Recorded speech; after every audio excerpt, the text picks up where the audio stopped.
할렐루야. 네, 오늘은 5월 첫째 주입니다.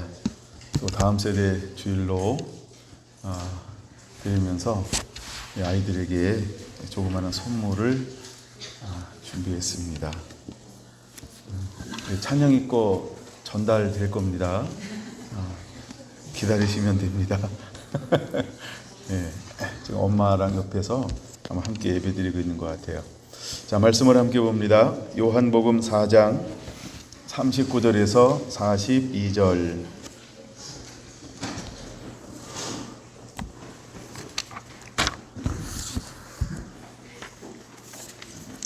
요한복음 4장 39절에서 42절. 여자의 말이 내가 행한 모든 것을 그가 내게 말하였다 증언하므로 그 동네 중에 많은 사마리아인이 예수를 믿는지라. 사마리아인들이 예수께 와서 자기들과 함께 유하시기를 청하니 거기서 이틀을 유하시매 예수의 말씀으로 말미암아 믿는 자가 더욱 많아 그 여자에게 말하되 이제 우리가 믿는 것은 내 말로 인함이 아니니 이는 우리가 친히 듣고 그가 참으로 세상의 구주신 줄 알미라 하였더라. 아멘. 제일은 사랑이라 19번째 시간 48시간의 기적, 이런 소제목으로 오늘도 은혜를 함께 나누겠습니다. 42절 이렇게 말합니다. 그 여자에게 말하되 이제 우리가 믿는 것은 내 말로 인함이 아니니 이는 우리가 친히 듣고 그가 참으로 세상의 구주신 줄 알미라 하였더라. 마지막 때가 되면 이 42절의 말씀이 실제로 이루어지는 것을 실제로 이루어질 것입니다.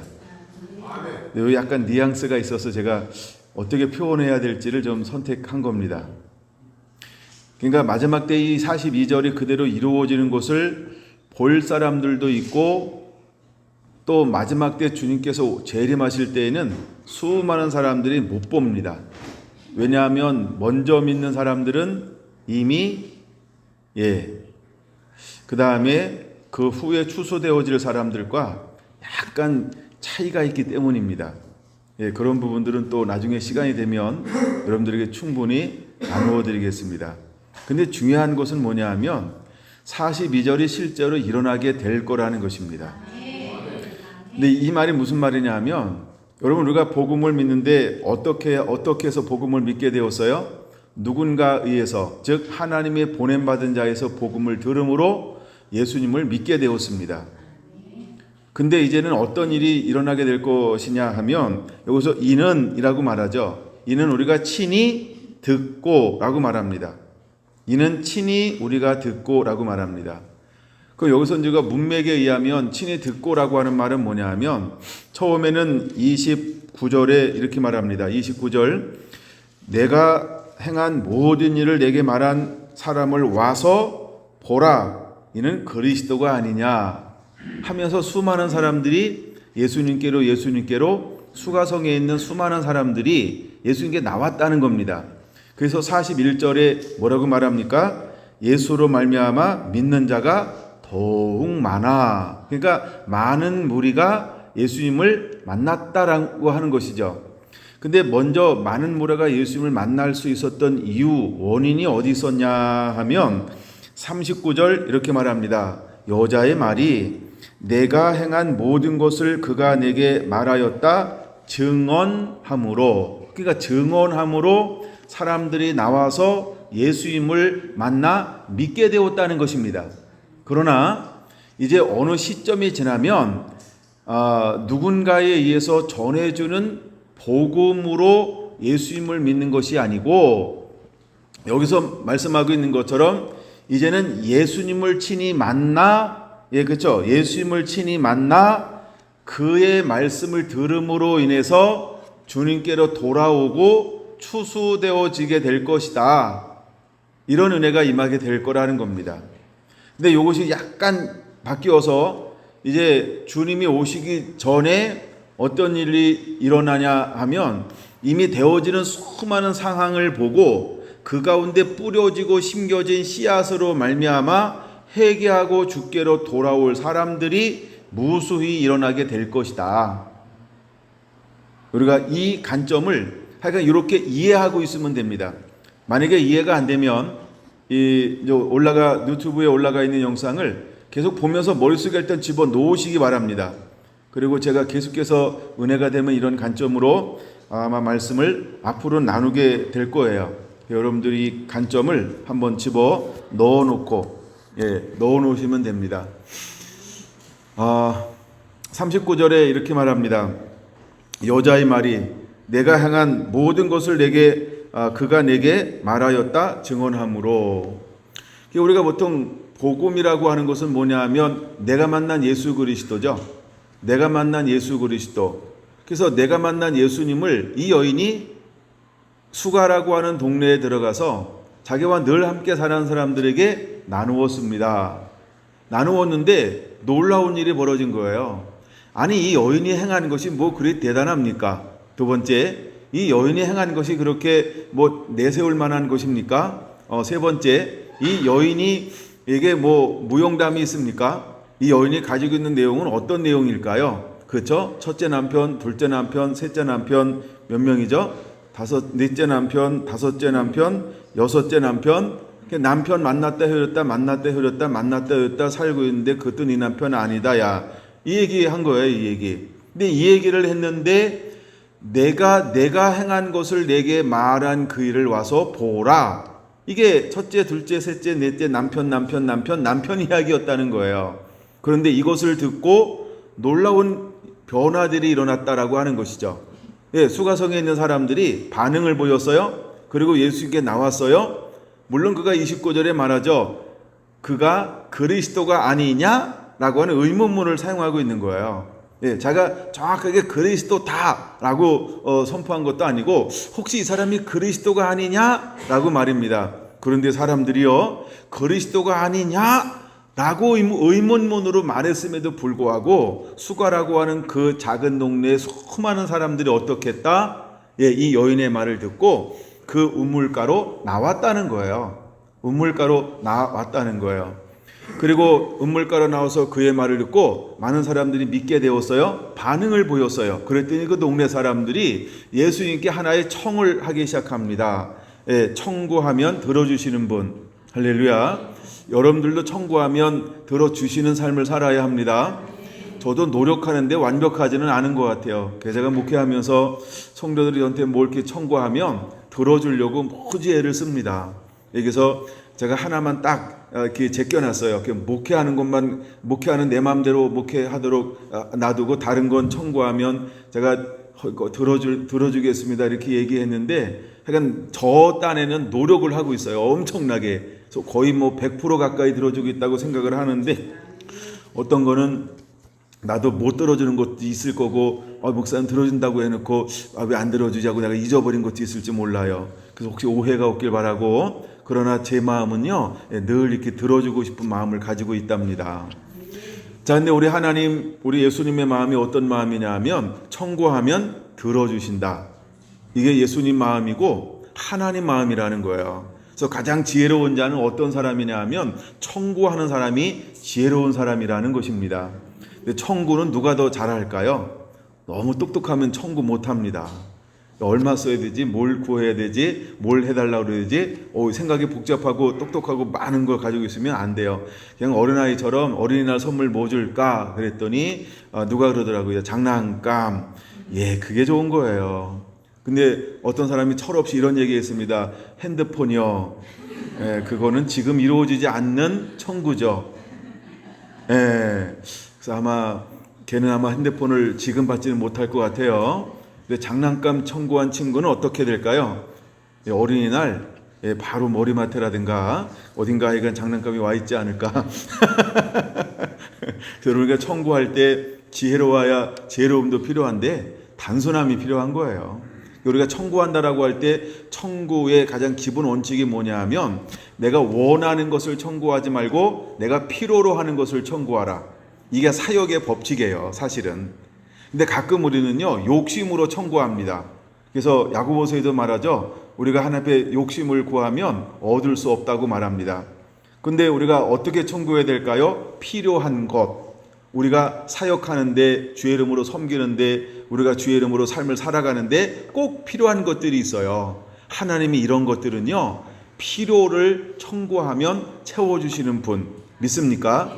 그러면 5월달을 시작하면서 먼저 여러분들이 부모님의 필요를 한번 채워보시고, 또 자녀들의 필요를 채워보시고, 또 마음 가는 분들의 필요를 한번 채워보시고요. 그리고 또 하나, 하나님 앞에 필요한 것이 있으면 한번 구해 보시기를 바랍니다. 할렐루야. 그래서 필요가 채워지는 그런 은혜가 여러분 삶 가운데 더불어 응답이라고 하는 예수 그리스도의 거룩한 이름으로 이루어지게 되기를 예수님의 이름으로 축원을 드립니다. 할렐루야. 자, 이 여인이 그냥 내가 만났던 그 예수님을 증언하였더니 그 동네에서 어떤 역사가 일어나기 시작했냐 하면 39절, 그 동네 중에 많은 사마리아인이 예수를 믿는지라, 이렇게 말씀을 하고 있다라고 하는 것입니다. 여러분, 38 동안 많은 사람들이 48, 그 다음에 많은 사람들이 믿는지라, 그런 다음에 예수님께 그들에게 청하는 거죠. 하나님, 40절 청하니 함께 유하실 수 있습니까? 라고 그들에게 간구했다는 겁니다. 그때는 예수님은요, 기꺼이 어떻게 했습니까? 그들의 청구하는 것을 들어주었다는 겁니다. 수가라고 하는 성에 사람이 얼마나 있었는지는 모름. 인구 헤아린 숫자가 성경에 안 기록되어져 있어요. 민수기도 아니고. 그래서 인구가 얼마나 있는지 모르고 그냥 이렇게만 기록되어져 있습니다. 많은 사람이 그렇죠? 이렇게만 기록되어져 있는데, 그건 여러분, 수가라고 하는 그 도성에 어떤 것이 준비되고 예비되어져 있었을까? 이미 복음에 대한 갈망, 진리에 대한 갈망하는 사람들이 있었다라고 하는 것입니다. 우리가 그것을 무엇을 통하여 볼 수 있는 것이냐 하면, 이 수가라고 하는 한 여인을 통해서 그것을 미루어 짐작해 볼 수 있다라고 하는 것이죠. 이 여인이 젊은 날에는 어떤 삶을 살았습니까? 육적으로 여러 가지 형편에 의해서, 아니면 자기 속에서 끌어오르는 정욕 때문에 그렇게 살았는지, 하여간 둘 중에 하나겠죠. 그러나 하여간 이 여인은 젊을 때에 많은 남자를 바꿀 수밖에 없는 그런 환경과 처지에 있었다라는 것입니다. 얼마의 시간이 지났을까? 이제 1명, 2명, 3명, 5명, 그리고 6번째 살고 있는 사람도 남편이 아니니, 정말 이 여인도 기구한 삶인 것처럼 보이지만 인생의 세월이 지나면서 무엇을 깨달았을까? 그렇죠. 삶의 모든 낙보다는 이제는 자기가 경외하고 자기가 섬기는 이 모세오경을 통한 그들의 문화 가운데서 흐르는 이 신앙이라고 하는 것으로 귀위하는 것을 볼 수 있죠. 나름대로 이 여인은 예수님을 만나기 전에 뭘 경험한 여인일까 하냐면, 율법에 의한, 즉 말씀을 통하여 회개를 경험하고 회개한 여인이라고 하는 사실입니다. 그래서 이 여인 안에는 새로운 목마름과 갈망함이 있었다라고 하는 것이죠. 나는 하나님이 받으시는 예배를 드리고 싶다라는 것입니다. 그리고 또 하나, 이 여인 가운데 늘 의문점 같은 걸 하나 이렇게 아마 가지고 있었을 거예요. 나 같은 죄인도 구원받을 수 있을까? 라고 말입니다. 그래서 구원받는다라고 하는 이 의문을 무엇으로 표출하고 있는 것이냐 하면, 내가 하나님을 예배하고 싶은데 정말 내가 드리는 예배도 하나님 받으시나요? 라고 말입니다. 그럼 우리가 이제 구약의 개념에서 하나님이 죄 가운데 있으면 하나님의 예배를 받으시나요? 받지 않으시나요? 받지 않으신다는 거예요. 그래서 이 예배에 대한 관심을 가지고 있다라고 하는 것은 무엇을 우리가 엿볼 수 있는 것이냐 하면, 이 여인은 죄의 씨름을 해서, 그렇죠, 죄의 씨름을 하고 있다. 그리고 죄의 씨름을 해서 죄의 씨름을 통해서 이기고 있는 삶을 살아가고 있는 상태라고 하는 것을 우리가 함께 그렇게 인정해 줘야 되지 않을까 싶습니다. 그래서 예수님이 그 여인에게 성령을 받을 만한 준비가 되었기 때문에 그 여인에게 뭐라고 말하고 있는 것입니까? 내게 물을 좀 달라 하는 이가 누군 줄 알았으면 너는 그에게 구하였을 것이다. 즉 청구했을 거라고 하는 겁니다. 그럼 왜 예수님께서 그에게 성령을 주겠다라고, 청구하면 성령을 주겠다라고 말씀하고 있을까요? 우리가 성경을 쭉 보면 성령을 받는데 전제 조건이 하나 있다라는 겁니다. 무엇이 이루어져야 성령을 받을 수 있나요? 회개하고, 그렇죠? 회개하고 주 예수를 믿으라. 그리하면 성령을 선물로 받으리라. 즉 성령을 받을 때 전제 조건이 뭐냐 하면 회개라고 하는 거예요. 근데 예수님은 그 여인에게 야, 너 먼저 회개해. 그러면 내가 말하는 걸 이해할 수 있을 거야. 너 회개해. 그러면 내가 주는 물을 너는 먹으면 배에서 생선이 넘쳐날 거라고 하는 이런 걸 생략하셨다는 거예요. 그럼 왜 생략하셨을까? 예수님이 볼 때 이 여인은 이미 예수님이 볼 때 뭘 한 여인으로 보고 있는 거예요? 그렇죠. 자기의 죄와 씨름에서 하나님 앞에 회개하고 있는 상태. 그래서 회개된 심령이라고 하는 것을 예수님께서 인정하고 있다라고 하는 것입니다. 그래서 그것을 확증하기 위해서 예수님께 두 번째 질문을 하는 것이죠. 내 남편을 불러오라라고 말입니다. 그랬더니 이 여인이 깜짝 놀란 거예요. 나 남편 없는데? 라고 해서 그냥 내 마음속에 있는 것을 그 앞에 있는 예수님에게 고백하고 있는 것이죠. 예수님, 저는 남편이 없어요. 라고 말입니다. 그랬더니 예수님께서 그 여인에게 이렇게 말하는 것입니다. 내 말이 옳도다. 라고 말입니다. 때때로 우리는 아는 것임에도 불구하고 무엇이 필요하냐 하면 내 입술로 내가 시인하는 것, 고백하는 게 필요하다는 것입니다. 우리가 뻔히 때가 되면 뭘 해주겠지라고 하는 것이 있고요. 때가 되면 내가 스스로 소문내서 이렇게 이야기하는 것도 지혜로운 것입니다. 근데 이 여인은 예수님의 물음에 예수님이 아시겠지 하고 침묵으로 끝난 것이 아니고요. 뭐라고 고백합니까? 내게 남편은 없나이다 라고 말입니다. 그랬더니 예수님께서 뭐라고 말씀하시는 거예요? 내 말이 옳도다. 내 남편이 5이 있었는데 그다음에 지금도 있는데 그것은 내 남편이 아니다 라고 말입니다. 여러분 이 말을 들었을 때 이 여인 가운데 첫 번째 딱 다가왔던 생각이 뭐냐 하면 내가 더 이상 말하지 않는데 각오를 알아? 이거는 선지자 즉 하나님이 보냄받은 자가 아니면 이것을 알 수 없는데 라고 하는 어떤 이런 선행적인 지식, 그렇죠? 예, 이것이 있었다라고 하는 것입니다. 그래서 내 앞에 서 있는 분을 그냥 지나가는 아저씨에서, 두 번째 랍비에서, 세 번째 뭘로 변화가 일어났어요? 선지자라고 하는 생각이 드는 동시에 이 여인이 드디어 품고 있었던 것을 고백하고 있는 것이지요. 난 정말 하나님을 예배하고 싶은데 어디서 예배해야 합니까? 내가 하나님 앞에 나가 내가 구원받는 삶을 살고 싶은데 내가 어떻게 해야 이 삶을 누릴 수 있습니까? 예수님은요, 이곳에서도 말고 저곳에서도 말고 우리가 모르는 걸 예배하지만 어느 때가 되면 아는 것을 예배할 때가 올 것이다 하면서 예배의 변형을 일으키고 있는 예배의 개혁적인 말씀을 하고 있는 것을 볼 수 있어요. 요즘에 이제 코로나로 인해서 한국에 정말 교회 가운데 한 번도 복음이 전파된 이후에 이런 일이 없을 정도의 놀라운 변화가 일어났죠. 전쟁 상황도 아니고, 그렇죠? 예, 전쟁 상황도 아니고, 그 다음에 어떤 우리가 식민지 삶을 살고 있지 않은데도 불구하고 질병이라고 하는 것을 통해서 각 가정에서 예배 드릴 수 있는 이런 조건이 한 2달 정도 이어졌다는 말이에요. 이제 많은 변화들이 일어나는데 과연 이것이 우리가 위기라고 하는 것은 2가지 단어가 있다라고 합니다. 하나는 위기라고 하는 건 뭐냐 하면 그냥 우리가 위기는 위기죠. 그 다음에 또 하나는 기회라고 하는 것입니다.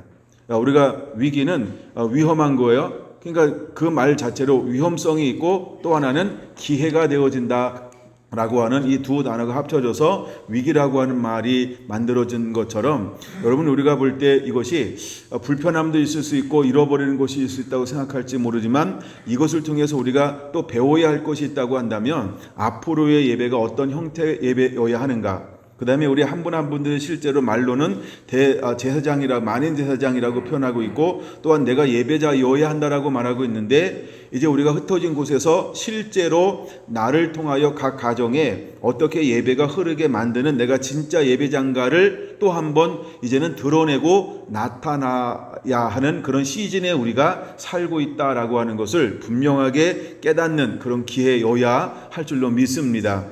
이제 우리가 또다시 모여서 예배한다라고 하는 의미는 어떤 의미가 되어야 할까, 이런 생각을 한번 해봤어요. 그럼 우리가 모여서 예배하는 것이 어떤 기회가 되어야 할까요? 흩어져서도 충분히 하나님 앞에 이제는 신령과 진정으로 온 가정과 더불어서 예배할 수 있는 예배자의 저력을 키우는 기회, 이런 기회가 되어야 할 줄로 믿습니다. 물론 우리가 드려지는 이 예배는 하나님이 원하시는 신령과 진정의 예배이어야 할 줄로 믿습니다. 그래서 우리가 이것을 기회로 삼는, 또 이렇게 배울 수 있는 그런 교사로 삼을 수 있는 그런 위기가 되기를 원합니다. 그래서 이 여인에게 예수님은 다른 것을 말하지 않았습니다. 이제 하나님은 친밀한 교제와 관계를 맺고 하나님께서 찾으시는 사람을 하나님께서 원하시는데 누구를 원하신다라고 말하고 있냐 하면 하나님은 영이시니라고 말하면서 비밀한 것들을 풀어놓고 있다라고 하는 것입니다. 여러분, 하나님은 영이라고 하는 거예요. 아담이 잃어버린 게 뭐예요? 영을 잃어버렸죠. Holy Spirit, 하나님의 영을 잃어버렸단 말이에요. 근데 예수님께서 오셔서 모든 죄를 사하시고 우리에게 숨을 부시며 뭐라고 말합니까? 성령을 받으라 하고, 또 오순절날 이제 우리가 임한 것이 무엇이 회복된 겁니까? Holy Spirit, 영이 회복된 겁니다. 성령이 회복이 된 거죠. 그래서 우리의 몸을 이제는 다시 한번 아담처럼 성령이 거하는 전으로의 회복을 하나님이 이루신 것입니다. 그래서 우리 안에 하나님의 영이 임할 때 그때서야만 진정으로 회복되어지는 것이 있는데, 그게 무엇이냐 하면 영과 진리로 하나님을 예배할 수 있다라고 하는 것입니다.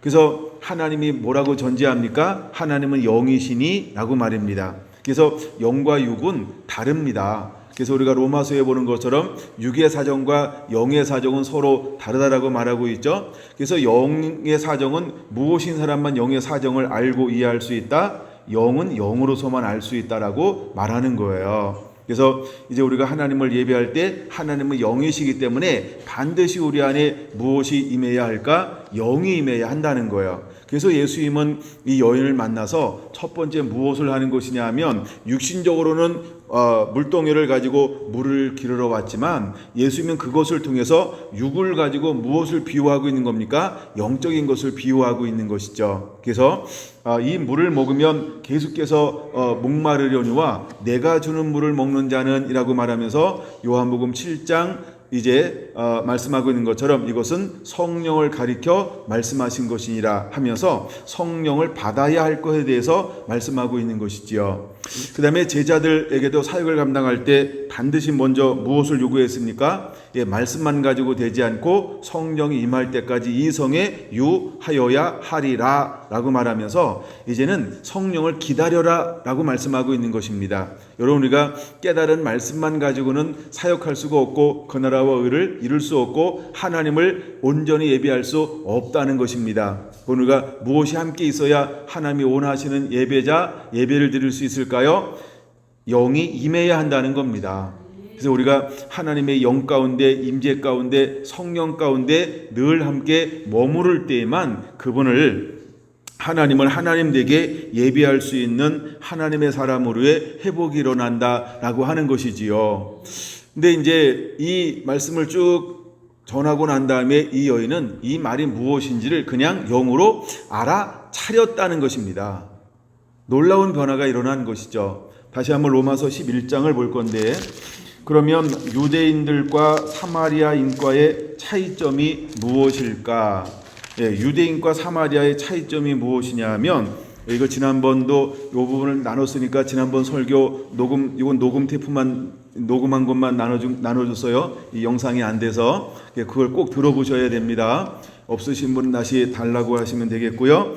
자, 그래서 로마서 11장 7절 먼저 한번 보겠습니다. 그런즉 어떠냐? 이스라엘이 구하는 그곳을 얻지 못하고 오직 택하심을 입은 자가 얻겠고 그 남은 자는 우둔하여졌느니라 라고 말합니다. 우둔하여졌다, 완악해졌다, 완고해졌다, 굳었다, 이거 우둔하게 됐다라고 번역한 겁니다. 근데 왜 우둔하게 되냐는 거예요. 그 이유가 8절, 9절, 10절에 이렇게 기록하고 있다라고 하는 것이죠. 자, 로마서 11장 8절 봅니다. 기록된 바 하나님이 오늘까지 그들에게 혼미하는 심령과 보지 못할 눈과 듣지 못할 귀를 주셨다 함과 같으니라 라고 말입니다. 그러면 그들이 우둔하게 된 이유는 무엇일까? 빛이신 예수님께서, 복음이신 예수님께서, 생명이신 예수님께서 유대에게 먼저 가서 복음을 증거하는데 수많은 사람들이 예수님을 거부했습니다. 예수님을 쫓아내었습니다. 받아들일 수가 없었습니다. 믿지 못하였습니다. 그 이유가 무엇일까요? 하나님은 이스라엘 즉 유대인들에게 무엇을 아직도 허용하지 않았을까요? 8절을 허용하지 않았다는 거예요. 혼미한 심령, 보지 못할 눈, 듣지 못할 귀를 그들에게 허락하신 거예요. 그러니까 깨닫는 마음, 볼 수 있는 눈, 들을 수 있는 귀를 하나님이 모든 사람들에게 허용하지 않았다라고 하는 거예요. 그래서 그들은 어떤 상태로 머물 수밖에 없습니까? 우둔한 상태. 그래서 예수님이 사역하실 때에도 수많은 이스라엘의 주류를 이루고 있는 사람들은 깨닫지 못하는 거예요. 보지 못하는 거예요. 듣지 못하는 거예요. 이것을 로마서 10장 7절은 뭐라고 말하고 있냐면 우둔하여졌느니라 이렇게 표현하고 있다라는 겁니다. 그러면 오늘날은 어떨까요? 하나님께서 오늘날도 이스라엘과 또 오늘날도 어떤 사람들은 우둔하게 그냥 그대로 놔둘 것입니다. 그러나 하나님의 마음은 더 많은 사람들이 이제는 우둔함을 벗어서 때가 되면 볼 수 있고 들을 수 있고 마음으로 깨닫는 이런 은혜가 임하기를 하나님이 원하신다는 것, 이것 또한 우리가 기억해야 할 줄로 믿습니다.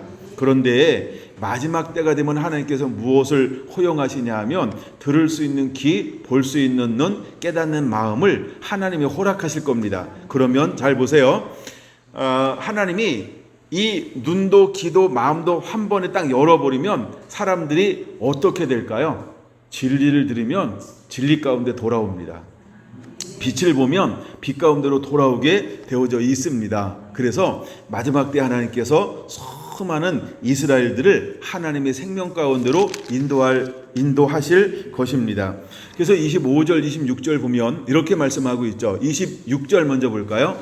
로마서 11장 26절 이렇게 말합니다. 그리하여는 25절을 전제로 하는 거예요. 그리하여 온 이스라엘이 구원을 받으리라 기록된 바 이렇게 말하고 있어요. 여기서 온 이스라엘이라고 말해요. 내가 여러 성경 번역한 거 언어 제가 다 찾아봤는데 이건 올이라는 단어를 써요. 모든 사람을 총칭하는 거예요. 근데 우리가 성경에서 말하는 모든 사람이라고 하는 게 약간 제한적인 것은 사실 가지고 있습니다.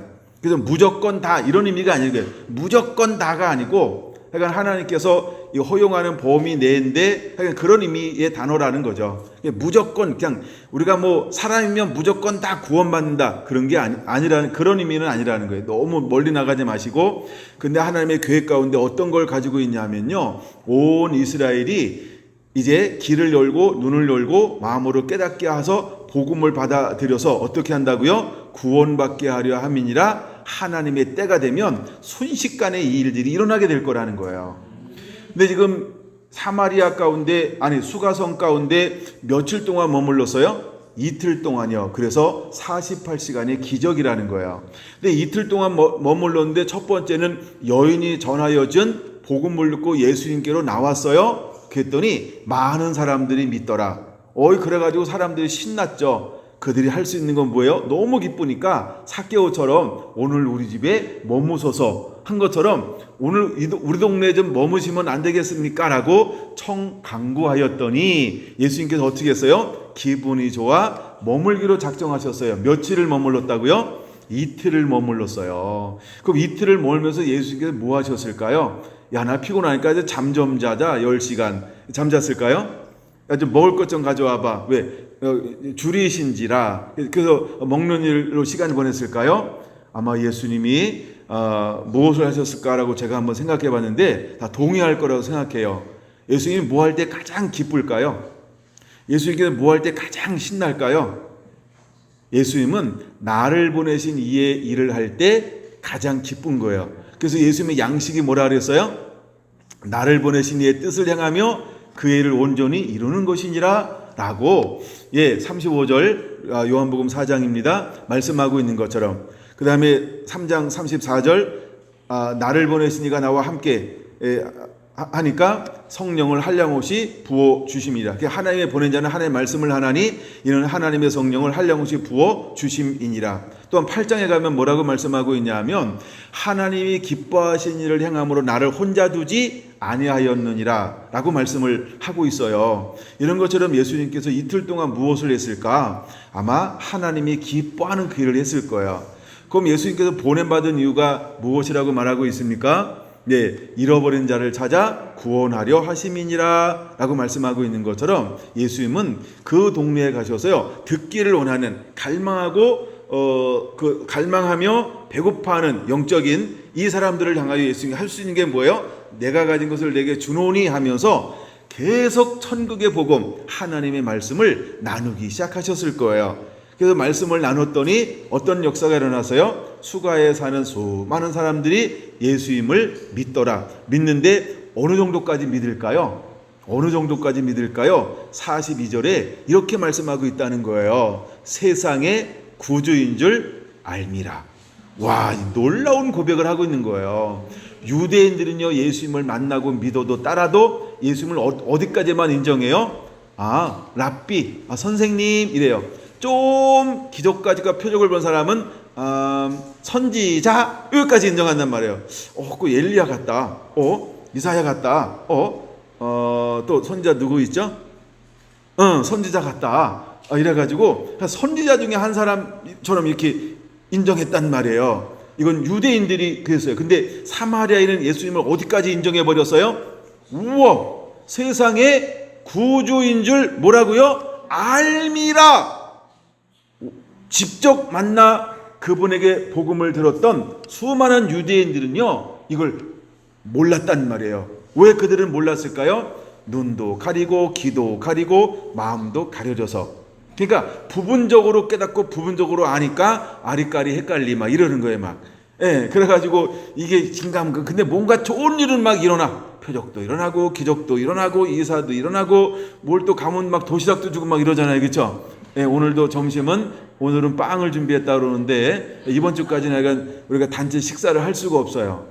그래서 그런데 하여간 다음 주는 하여간 먹겠습니다. 근데 또 발표하는 거 봐야 돼. 또 뭐 사회적 거리 연장한다 이러면 다음 주도 못 먹어요. 왜냐면 7대 수칙을 나름대로 지켜야 되기 때문에. 근데 하여간 이런 일들이 막 일어났단 말이에요. 그러면서 사마리아 사람들은 예수님을 어떻게 고백하고 있냐 하면 42절 세상의 구주인 줄 알미라 이렇게 예수님을 인정하고 있다라고 하는 것입니다. 다시 이제 로마서 11장에 돌아오고요. 눈으로 봤죠, 머리로. 로마서 11장 25절은 뭐라고 말씀하고 있냐면 이렇게 말씀하고 있다는 거예요. 형제들아, 너희가 스스로 지혜 있다 하면서 이 신비를 너희가 모르기를 내가 원하지 아니하노니 이 신비는 이방인의 충만한 수가 돌아오기까지 이스라엘의 더러는 우둔하게 된 것이라. 이게 신비라는 거예요. 우리가 가끔 신비 이러면 주의하시기 바랍니다. 안 웃겼다. 네. 근데 하여간 많은 사람들이 비밀한 것을 이야기하면 신비주의라고 이야기한다는 거예요. 근데 성경은 얼마나 많은 신비가 있는지 몰라요. 그래서 하나님이 허용하지 않으면 이렇게 보지 못하고 듣지 못하고 깨닫지 못하니까 다 신비스러운 거야. 아니, 신비인데 신비한 것 자체를 모르는 게 신비한 거죠. 근데 사마리아 수가성에 있는 사람들은 뭐예요? 예수님을 직접 만나 복음을 들었더니 와, 신비하네. 이분이 바로 랍비를 건너뛰어서 뭘로 이제 고백하는 거예요? 세상 구주, 그렇죠? 구주로 고백하고 있는 거예요. 그건 우리가 사도행전 5장에 말씀하고 있는 것처럼 예수님을 우리 안에 무엇으로 모셔야 될까요? 임금과 구주로 모셔야 되는 거예요. 근데 사마리아인들은 예수님을 뭘로 고백하고 있냐 하면 메시아다, 그리스도다, 이걸로 고백한다는 게 구주라는 말이에요. 구주. 그래서 구주는 우리를 죄에서 구원할 자로 인정하는 거예요. 근데 이것이 어디서 일어났어요? 사마리아 그 수가성 동네에서 사마리아인들 가운데 일어난 거예요. 여러분 이제 우리 안에도 이런 은혜들이 임하게 되기를 예수님의 이름으로 축원을 드립니다. 근데 그러면 유대인들은 왜 이것을 못 깨달았을까? 못 깨달은 이유가 뭐냐 하면 25절에 말하죠. 이방인의 충만한 수가 돌아오기까지 이스라엘의 더러는 우둔하게 된지라. 우둔하게 된다라고 하는 이 말이 이제 11장에 두 번 기록되어져 있는데, 아까 7절에도 우둔하여졌느니라 이렇게 말하고 있고 25절도 우둔하게졌느니라 이렇게 말하죠. 근데 이제 7장에 보니까 7절 우둔하게 된 이유가 뭐냐 하면 볼 수 있고 들을 수 있고 깨닫는 마음을 하나님께서 허용하지 않아서. 근데 이제 어느 때가 되면 하나님께서 눈도 열고 귀도 열고 마음도 여실 거예요. 그 때가 언제일까요? 그게 25절에 숨어져 있는 건데, 이방인의 충만한 수가 뭐 할 때까지? 돌아오기까지. 그럼 이방인의 충만한 수가 돌아온다. 언제 돌아올까요? 그게 마지막 때라는 거예요. 그래서 제가 이렇게 한번 표현해 볼게요. 나중에 바꿀지도 모르겠지만 비슷할 거야. 거기서 거긴데, 재림 직전, 요게 좀 가장 근접하지 않을까 싶어요. 주님이 다시 이제 우리가 초림에 예수님은 오셨잖아요. 그렇죠? 다시 오실 주님이 오시기 직전에 모든 숫자가 채워질 거예요. 이방의 숫자가. 그 이방의 숫자가 채워지는 데는 두 가지 의미가 있어요. 하나는 순교자의 숫자가 채워지는 것처럼, 또 하나는 믿음의 사람의 숫자가 채워지는 것. 이 두 가지 개념이 있는데, 여기서 나오는 개념은 첫 번째가 가장 우세한 걸로 학자들은 이야기한답니다. 그러니까 우리가 믿음의 사람들이 순교한 사람의 숫자가 채워질 거죠. 한마디로 말하면 구원받는 숫자가 채워지게 될 것이다. 이런 의미라는 거예요. 그 어떤 이방인의 숫자가 채워지기 전까지 이스라엘을 하나님께서 어떤 상태로 만들어 놓을 거예요? 우둔하게. 그러니까 우리가 이스라엘 사람들이 이거 저렇게 우둔하냐, 저렇게 완약하냐, 저렇게 완고하냐. 그 다음에 김종철 감독이 만든 이렇게 영화를 보면 막 이렇게 폭탄 던지고 막 이러잖아요. 예수 믿는 메시안주들 막 핍박하고 박해하고 막 이러잖아요. 그러면 우리가 뭐라고 생각해야 돼요? 아이고 저 우둔한 것들, 우둔해서 저러는구나. 주여 긍휼히 여겨 주시옵소서. 이렇게 우리가 그들을 긍휼히 여겨달라고 중보하는 자가 되어야 하는 겁니다. 왜 핍박할까요? 우리는 왜 핍박받을까요? 핍박하는 사람이 몰라서. 그냥 마찬가지로 유대인들도 몰라서. 왜 모른다고요? 귀는 기가 막히고, 코도 막혔나요? 눈도 막히고, 이걸 맹인입니다. 에레미야 보면 이걸 맹인이라고 또 에레미야는 말합니다. 18장. 하여간 맹인이 되었고, 그 다음에는 마음은 우둔, 깨닫기에 둔하고, 이렇게 표현하는 겁니다. 그래서 이걸 모르는 거예요. 그래서 복음이 어디로 넘어갔습니까? 이방인에게로 넘어가는 거죠. 그런 것처럼 예수님께서 유다에서 사역하시고 가면 갈릴리로 가시면서 요한복음 4장 어디 들린 거예요? 사마리아 그 수가성 마을을 들린 거예요. 근데 거기에 누가 있었다? 눈을 들어 밭을 보라 희어져 추수하게 되었도다. 눈을 들어 보니까 추수할 사람들이 모여 있는데 갈망과 사모함을 가지고 있었어요. 그래서 하나님의 성령이 어디로 인도했을까요? 그를 사마리아 성을 사마리아를 지나가라. 그리고 마침 거기 딱 지나갈 때 능력이 너무 좋으셔서 시장하게 만들었어요. 피곤하게 만들었어요. 그래서 제자들은 밥 사러 가고, 그 다음에 예수님은 난 좀 쉴게 하고 쉬고 있었던 거죠. 그때 마침 누가 나오는 거예요? 놀라운 섭리입니다. 우연일까요? 필연일까요? 우리 기독교인들은 우연을 안 믿죠? 우린 필연이라고 하는 개념을 가지고 있죠. 이게 필연이라는 거예요. 하나님의 섭리요, 하나님의 은혜요. 그래서 이 여인이 마침 물동이를 들고 물을 길러 나와서 이 여인을 만나서 깊은 교제를 나눈 가운데 변화들이 일어나고 있는 것입니다. 여러분, 예수님은 사마리아 성에 사마리아에 머물면서 몇 시간을 머물렀다? 이틀을 요하였다. 이틀을 요하면서 복음을 나누었는데 그 수가성 사람들이 어떤 변화가 일어났다? 수많은 사람들이 예수님을 믿는데 어떻게 믿었다? 세상의 구주로 받아들이게 되었다. 놀라운 변화가 그 마을 가운데 일어났다는 것입니다. 여러분, 우리는 할 수 없는데 하나님은 하실 수 있는 걸 믿으시기 바랍니다. 이것이 바로 복음의 능력이라고 하는 거예요. 이게 복음의 능력이라고 하는 것입니다. 주님은 하실 수 있습니다. 주님은 능치 못하심이 없습니다.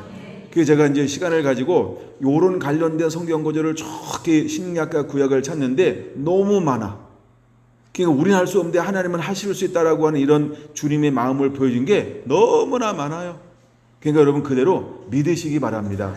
주님이 때가 되고 주님이 원하시면 하나님은 초월적으로 하나님의 일을 하나님 자신의 거룩한 이름을 위하여 행하실 거라고 하는 것입니다. 근데 이제 우리가 그 속에 포함되어지는 그리고 쓰임받는 그런 하나님의 일꾼 되기를 예수님의 이름으로 축원을 드립니다. 사도행전 10 아니다. 예, 그래서 어디 한번 더 볼까요? 신명기 29장을 한번 보겠습니다. 예, 신명기 29장을 한번 봅니다. 신명기 29장을 보겠습니다.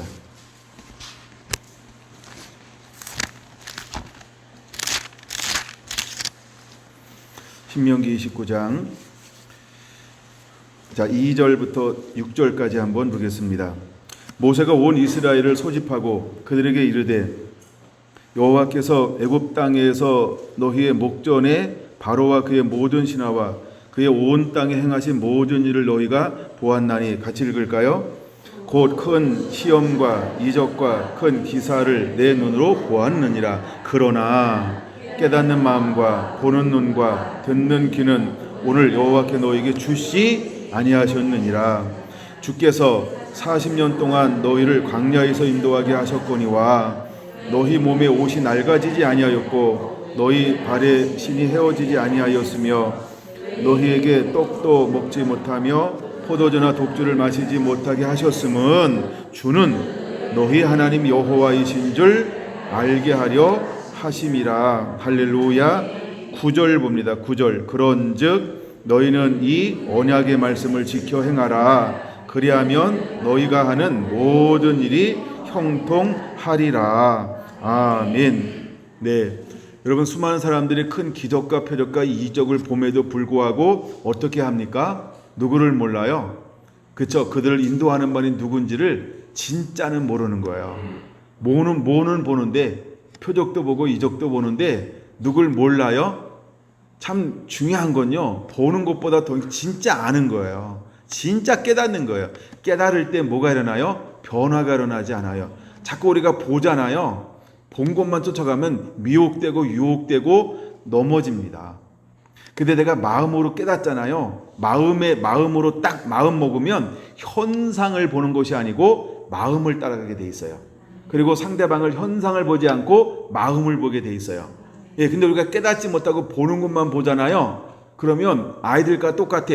진짜 좋은 거 조그만 거 100만 원짜리, 아주 큰 거 10,000원짜리, 어떤 거 줄까 이러면 뭘 받아요? 그렇죠? 보이는 거 10,000원짜리. 근데 어른들은 뭘 받을까요? 예, 작은 거 100만 원짜리. 이런 거라는 거예요. 이게 보는 걸 쫓아가면 현상이 이렇게 나타나요. 이런 현상이 일어나요. 근데 하나님께서 이스라엘에게 뭘 허용하지 않았어요? 보는 눈, 깨닫는 마음을 허용하지 않았어요. 그러니까 그들은 3절만 보고서 쫓아간다는 거예요. 3절만 보고. 그러니까 4절이 이루어져야 되는데 왜 4절이 이루어지지 않을까요? 하나님이 주시지 아니했기 때문이라는 거예요. 그래서 놀라운 일이 일어났음에도 불구하고 그들은 여전히 뭐예요? 각기 제 길로 간다라고 하는 것이죠.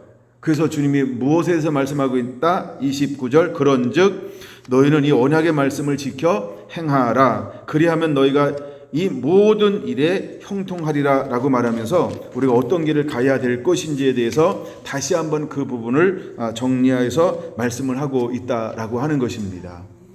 네, 그 정도 보여주고요. 사도행전 13장 하나 더 보겠습니다. 사도행전 13장. 하나님이 사도 바울을 이제 성령에 이끌려서 파송을 했습니다. 그때는 가는 곳들마다 누가 반대하고 있냐 하면 유대인들이 복음을 반대하고 있습니다. 48절 한번 48절 한번 읽습니다. 시작. 이방인들이 듣고 기뻐하여 하나님의 말씀을 찬송하며 영생을 주기로 작정된 자는 다 믿더라. 할렐루야. 네, 유대인들이 거부했던 이 복음이 어디로 흘러가기 시작했냐 하면 이제 이방인으로 흘러 들어간다라고 하는 것이죠. 이방인에게로. 근데 이방인들은 이 소식을 듣고 어떤 반응을 보이겠냐 하면 다 기뻐하더라라고 말씀을 하고 있습니다. 그리고 믿기로 작정된 자, 작정된 자, 이것은 우리의 개념이 아니고요. 하나님이 하시는 하나님의 영역입니다. 여기서 이 부분은 우리가 아무리 지식적으로 아무리 설명해도 어떻든 그것은 지식이에요. 근데 하나님이 작정하시면 능치 못한 일이 없는 걸 그냥 믿으시기 바랍니다. 그러니까 하나님이 하십니다. 근데 하나님이 오늘 우리에게 무엇을 필요로 하고 있는 것이냐 하면 이것을 필요로 하고 있다라고 하는 거예요. 뭐요? 사도 바울처럼 가서 외칠 사람. 외칠 사람. 왜 하나님은 외칠 사람을 찾냐 하면 말씀은 안 찾아볼게요. 시간 관계상. 고린도전서 3장에 보니까 나는 심었고 아볼로는 물을 주었으되 오직 자라나게 하시는 이는 하나님이시니. 하나님이 자라나게 하고 싶은데 자라나게 하는데 뭐가 있어야 돼요? 심고 물 주는 게 있어야 자라나게 하는 하나님이 일하실 수 있는 거예요. 그래서 하나님께서 우리에게 뭘 필요로 하는 거예요? 그러면 예수님께서 수가성 여인에게 왜 그 여인을 만나 주었을까요? 야, 너 가서 증언해. 야, 너 가서 와 보라 라고 그 한마디, 이것 때문에 예수님은 이 여인을 만나주는 거예요. 그래서 39절 뭐라고 말한다고요? 내가 행한 모든 것을 내게 말한 사람을 증언함으로, 증언이라는 단어를 사용하고 있는 거예요. 그분을 우리가 소개해야 된다는 거예요. 그분을 이 땅 가운데 풀어 놓아야 한다는 거예요. 그러면 하나님의 때에 어떻게 할까? 하나님이 자라나게 하실 거라, 이 개념을 꼭 가지고 있게 되시기를 바랍니다. 이거 굉장히 중요한 개념이라는 거예요. 우리가 씨앗을 뿌리면 바로 거둡니까? 시기라고 하는 것이 있죠. 그래서 이제 마지막 때가 되면 하나님은 누군가에 의해서 이 복음을 심어놓게 할 겁니다. 심어놓게 할 겁니다. 그리고 어떤 환란이 지나가고 어떤 때가 돼서 하나님께서 원하시면 하나님의 때에 하나님이 그것을 뭐 할까요? 거두시게 될 겁니다. 이 개념을 꼭 기억해 놓으시길 바랍니다. 예. 그래서 하나님이 사도 바울을 보내는 이유가 무엇이냐면 너 전하는 자가 돼. 그것 때문에 보내는 겁니다. 근데 이미 그를 보낸다라고 하는 소식을 들으면서 그 가운데 어떤 사람이 존재하고 있었어요? 어떤 사람이 존재하고 있었어요? 그렇죠? 똑같은 거예요. 사마리아 성에 있는 사람들과 똑같은 현상이 어디도 나옵니까? 48절이요. 이방인이 듣고 기뻐하여 하나님의 말씀을 찬송하며 영생을 주기로 작정된 자는 다 믿더라. 그러니까 구원받을 만한 사람들이 있어요. 이 사람들은 뭘 기다리는 거예요? 그 때를 기다리는 거예요. 무슨 때? 누군가가 내게 복음을 전파하기를, 복음의 빛을 전파해 주기를 원하는 그 때. 이해가 되십니까? 이해가 되시나요? 그래서 이 여인이 신령과 진정으로 예배할 때가 오라니 곧 이때라. 이미 다 가지고 있었어요. 근데 이 동네에 와서 이 사람들에게 무엇을 비추는 사람이 없었어요? 생명의 빛, 복음을 비추는 사람이 없었어요. 근데 복음빛인 예수님께서 빛을 비춰주니까 이 빛을 받고 사람들이 어떤 현상이 일어났어요? 주께로 돌아오더라. 그리고 그들의 입술로 뭘로 고백합니까? 세상의 구주이신 줄 알미라 하면서 주님을 새롭게 예비하고 찬양하는 삶을 살게 되어지는 것입니다. 할렐루야. 여러분, 우리 때 열매를 다 거두는 거 아니에요. 그렇죠? 예. 그것은 우리가 앞에서 더 설명을 더 하고 있어요. 예. 다시 한번 여러분들 그 앞에 있는 본문을 좀 한번 읽어보시면 많은 부분에 이해가 될 것입니다. 여러분들 삶 가운데 이런 기적이 일어나게 되기를, 또한 기적의 도구로 쓰임받게 되기를 예수님의 이름으로 축원을 드립니다. 하나만 더 하고 말씀을 마쳐볼게요. 이 말씀이 잘 이해가 될지 모르겠는데 아가서 7장으로 한번 보겠습니다. 아가서 7장. 이 마지막 때 일어날 일 중에 하나입니다. 자, 이제 마지막 때에 하나님의 복음 전한 자들을 뭘로 파송할까요? 뭘로 파송할까요? 7장 10절 봅니다. 나는 내 사랑하는 자에게 속하였도다. 사랑하는 자는 누굴까요? 신랑 되신 예수님. 주인에게 속한 거죠. 그건 예수님께 속한 거예요. 그가 나를 사모하는구나. 내 사랑하는 자야. 우리가 함께 들로 가서, 들은 사역지죠. 동네에서 유숙하자, 사역지죠. 우리가 일찍이 일어나 포도원으로 가서 포도 움이 돋았는지 꽃술이 펴졌는지 성령꽃이 피었는지 보자라고 말하고 있습니다. 그럼 왜 그들이 아침 일찍 일어나서 들로 나갈까요? 왜 들로 나갈까요? 여러분 보세요. 열매가 맺혀져야 꽃이 핍니까? 그러면 지금 무엇을 보기 위해서 나갑니까? 움이 돋았는지 꽃술이 펴졌는지 성령꽃이 피었는지. 꽃이 피었다 움이 돋았다라고 하는 의미는 무엇일까요? 그렇죠. 때가 되면 추수되어질 사람들. 할렐루야. 예수님은 수가성에 간 이유가 무엇일까요? 추수되어질 것을 보았기 때문이라는 거예요. 눈을 들어 밭을 보라 휘어져 추수하게 되었도다. 추수되올 것을 본 거예요. 할렐루야. 그 다음에 로마서 11장도 지난번 나눠서 오늘은 안 나눴지만 그런 관점으로 예수님께서 우리에게 말씀하고 있어요. 마지막에 이스라엘이 돌아오게 될 것이다. 그 다음에 사도행전 13장에도 무엇에서 말씀하고 있어요? 유대인들이 거부하니까 복음 가지고 어디로 나갑니까? 이방인으로 가기를 원하니까 그것을 듣고 기뻐하여 믿기로 작정된 데는 다 믿더라. 추수가 되어지는 것을 볼 수 있어요. 그럼 예수님께서 뭘 필요로 하고 있는지를 깨달아야 됩니다. 그 다음에 마지막 때 이 아가서는 신부의 여정인데 신부의 삶이 풀어지는 것인데 여기에 숨겨놓은 것이 있어요. 그게 무엇이냐면 어느 때가 되면 어디로 가기를 원합니까? 들로 나아가라. 이제 동네로 나가서 유숙하라는 것은 머물러라는 거죠. 유숙. 그러면 며칠만 유숙하면 될까요?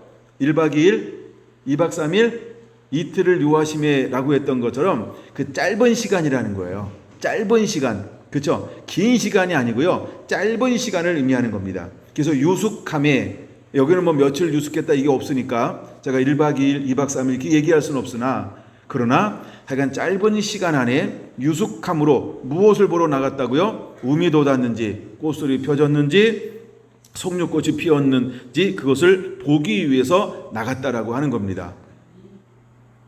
여러분 하나님께서 우리에게 이런 사명을 맡기실 거라고 하는 거예요. 그래서 우리에게 이 여인이 예수님을 만남을 통해서 전혀 다른 역사가 일어났어요. 예수님도 성령을 받음을 통해서 권위 있고 권세 있는 자가 되었죠. 마가복음 1장을 잘 찾아보시고 그 다음에 마태복음 4장 보시고 쭉 보시면 그 예수님이 권위 있는 자와 같고 이렇게 달라진 것을 볼 수 있어요. 마찬가지로 마지막 때도 우리 하나님의 사람들도 성령에 입맞고 붙들려 쓰임받은 사람들은 이제 전하는 복음이 다를 거라는 거예요. 그래서 어떻게 달라지는 이유는 간단합니다. 보는 눈이 열리고 듣는 귀가 열리고 깨닫는 마음이 열리잖아요. 그러면 달라질 것입니다.